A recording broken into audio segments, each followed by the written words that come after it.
முன்னாடியே சொன்ன மாதிரி உரிய இடத்துக்கு போய் சம்மந்தப்பட்டவங்களோட பேசி அதுக்கான சொல்யூஷன் என்னன்னு தெரிஞ்சுக்கிட்டு அதை எக்ஸிக்யூட் பண்ணுறது தான் ஒரு தெளிவான அரசியல். சும்மா ஆறுதல் சொல்கிறதெல்லாம் தெளிவான அரசியல்லாம் கிடையாது. அதெல்லாம் ஒரு ஹம்பக் அரசியல். அரசியலுக்கு வந்துட்டா கலெக்ஷன் பார்க்கலாம் அப்படின்றதெல்லாம் அரசியல் கிடையாது. உண்மையிலே மக்களுக்கான அந்த உழைப்பு இருக்கணும். அதனால தான் நாம் அரசியலுக்கு வந்திருக்கிறோம். இது எதிரிங்களுக்கு நல்லாவே தெரியும். அதனால தான் நம்மளை சுற்றி அத்தனை சதிகள். அதில் முக்கியமான சதி என்ன தெரியுமா? இதை பாரு, ஒன்று நீ இல்லைனா நான் இல்லைனா நீ இல்லைனா நான். நமக்குள்ள வேற எவனும் நடுவில் வந்துடக்கூடாது.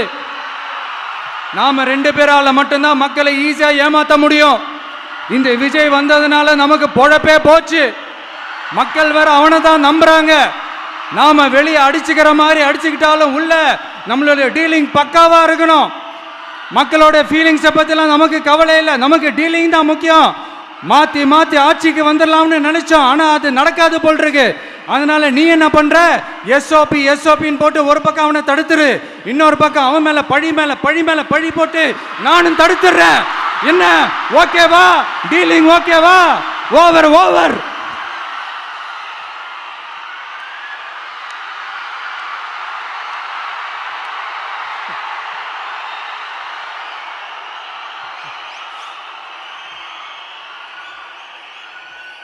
இல்லைங்க, உண்மையிலேயே சிரிக்கிறதா என்ன பண்ணுறதுன்னு எனக்கு தெரியல.